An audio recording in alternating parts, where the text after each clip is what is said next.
Hi everyone, my name is Chrissy. Welcome back to my channel. This is Everyday Tidbits. Today I'm going to show you how to make Sicilian Italian chicken noodle soup from littlebroken.com. That's where I got the recipe from. I figured that I would make a crock pot meal today because it is busy. We're going to volleyball tonight, so I'm just going to throw some things in the crock pot so that way we can eat later, a quick dinner before we leave. It's going to be very cold tonight. It's going to go down to single digits here in New Jersey, so I wanted a comforting, high protein with a little bit of carbs in there that's good for my daughter, that she can eat something comforting and warm and give her the energy that she needs to get through her volleyball clinic tonight. So thank you for joining me today. If you could, please hit the subscribe button down below, hit that like button, and follow me on Instagram at everyday_tidbits and Facebook at everydaytidbits, because I would love for you to be a part of my social media family. Let's get into this delicious, easy, warming, comforting Sicilian chicken noodle soup. So today I am using my 8-in-1 8-quart Instant Pot, and I'm using the slow cooker function. I have all the ingredients laid out here. And for today's chicken noodle soup, I am using chicken thighs. I got these frozen from Walmart. It comes in a 3-pound bag, and I'm using 4 of these. They're already deboned and butterflied, so I'm just gonna lay 4 frozen chicken thighs into my crock pot liner. So we're gonna start off by cutting up. The recipe calls for 2 medium russet potatoes, but they did not have any medium russet potatoes at the store that I went to. So I got 1 large russet potato. I already washed my vegetables. I washed my celery, I washed my pepper, and now I'm gonna cut up my washed potato.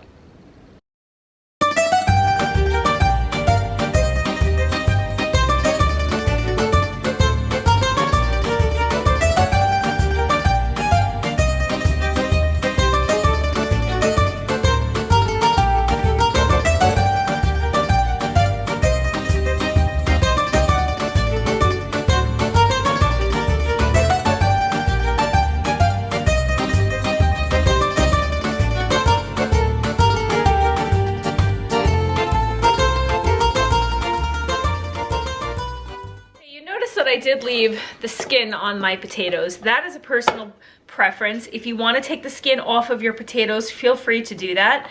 Like I said, it is a personal preference, and I do like the skin on my potatoes. So now I'm going to take my carrots.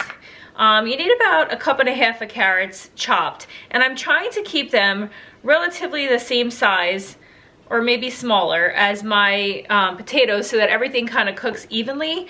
I only have baby carrots in my refrigerator, so that's what I'm going to use.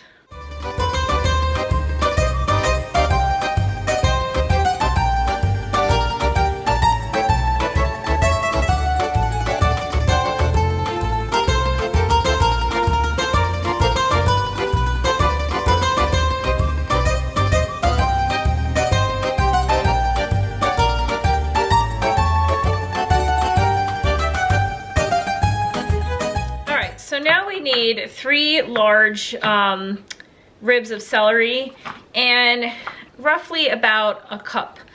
Just gonna cut off the ends here. If you do have any pieces of, like, you know, leaves, they do yield a lot of flavor, so I definitely would leave the leaves in, because like I said, they do yield a lot of flavor. So leave your celery leaves in.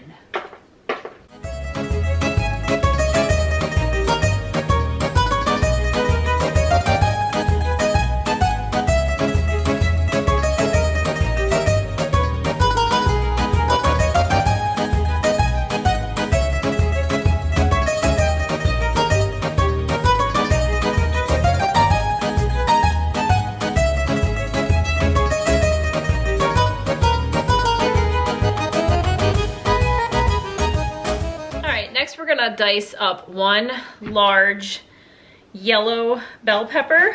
If you don't have a yellow one, any bell pepper will do, but you like to try to use the sweet ones because they'll complement the sweeter carrots and the sweeter onions and stuff like that. But if you have a green one, that's also fine. If you have a red one, that's fine. Any kind of bell pepper. The recipe says yellow. I was able to find a yellow one, so that's what we're using today.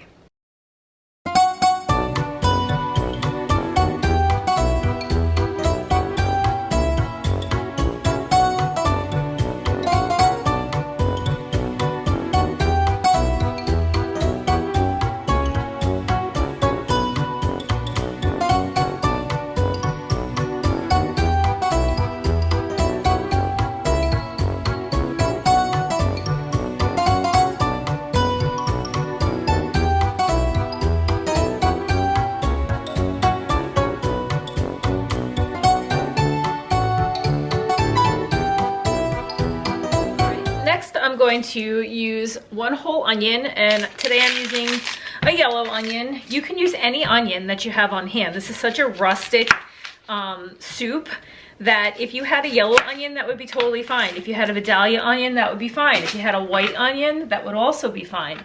So today I just happen to have a yellow onion on hand, so that's what I'm going to use.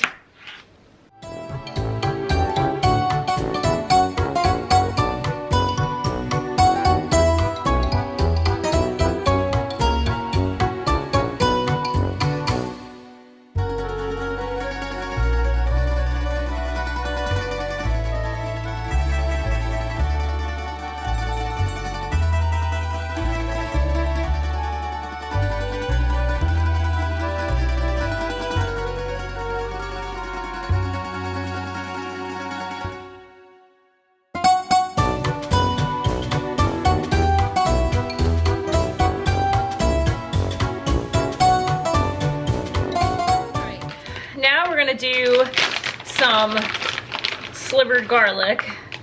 The recipe says 4 cloves. I never go by what the recipe says. I like my garlic, so I'm gonna use that much, maybe 5 cloves. One of them is pretty big, so it's kind of the equivalent of 6 cloves. But like I said, it's a pretty big pot, and I love garlic. So I'm gonna use this Pampered Chef garlic slicer.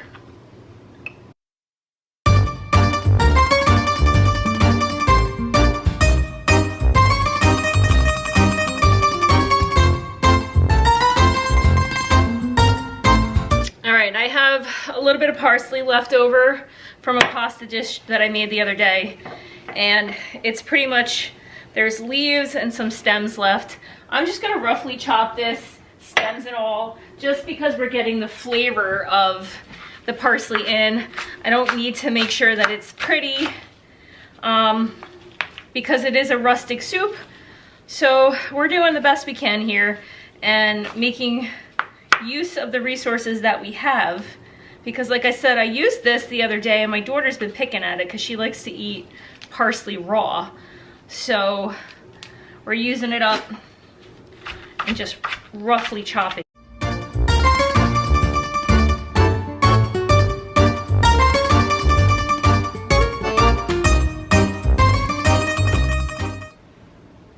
So the only thing left we have to do is add the water and the tomatoes and then season it.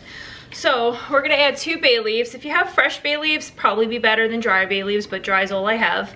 I'm gonna use 1 can of fire roasted diced tomatoes with garlic. You can use regular diced tomatoes, that's totally fine. This is what I had. We're gonna use 1 can, and this is a 14.5 ounce can. We're gonna do some red pepper flakes, some pepperoncino, and this is like dependent on your taste. I'm gonna start out with about that much, and we could always add some later. I am gonna add just a little bit of salt because we don't wanna over salt this, because we're gonna add some chicken broth. We'll do a little bit of salt. You can add black pepper if you want, but I'm not a huge fan of black pepper, so I tend to not put black pepper in my dishes.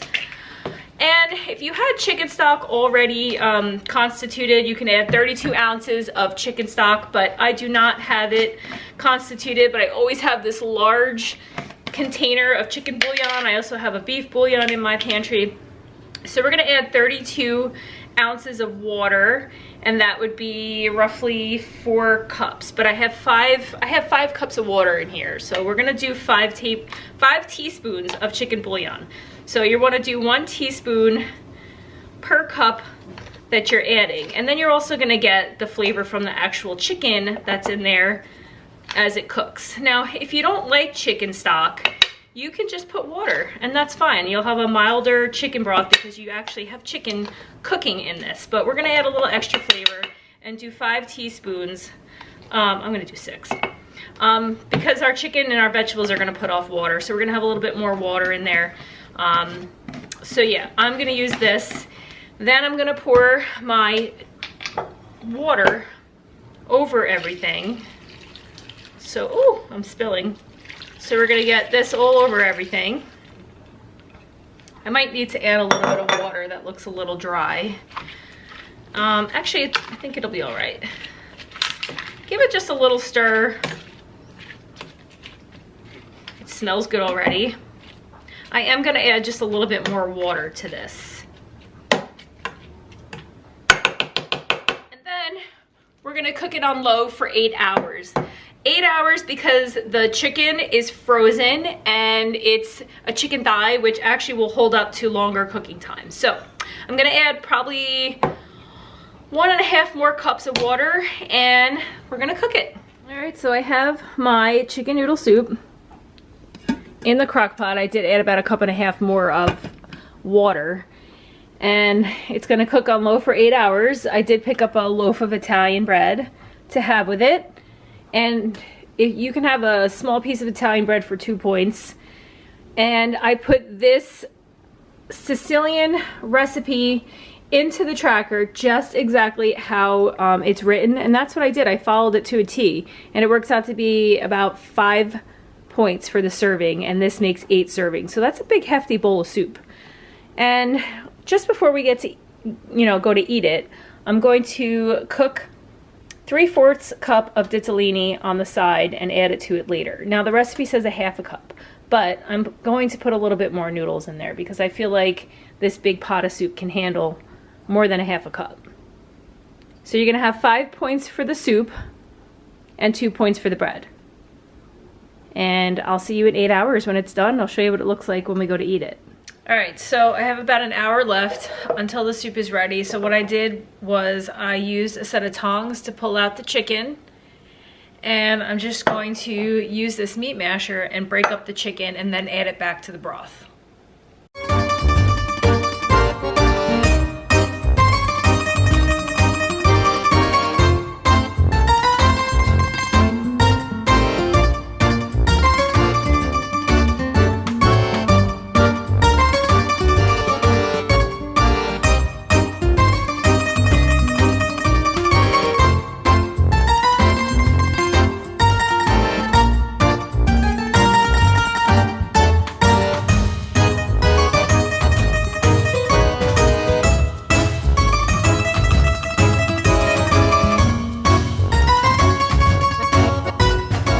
Me today. I really appreciate your support. If you could, please hit that subscribe button down below, hit the bell notification so that you're notified every time I post. Follow me on Instagram at everyday_tidbits and Facebook at everydaytidbits because I would love for you to be a part of my social media family. I hope everyone's being safe out there and I'll catch you guys on the next one. Bye!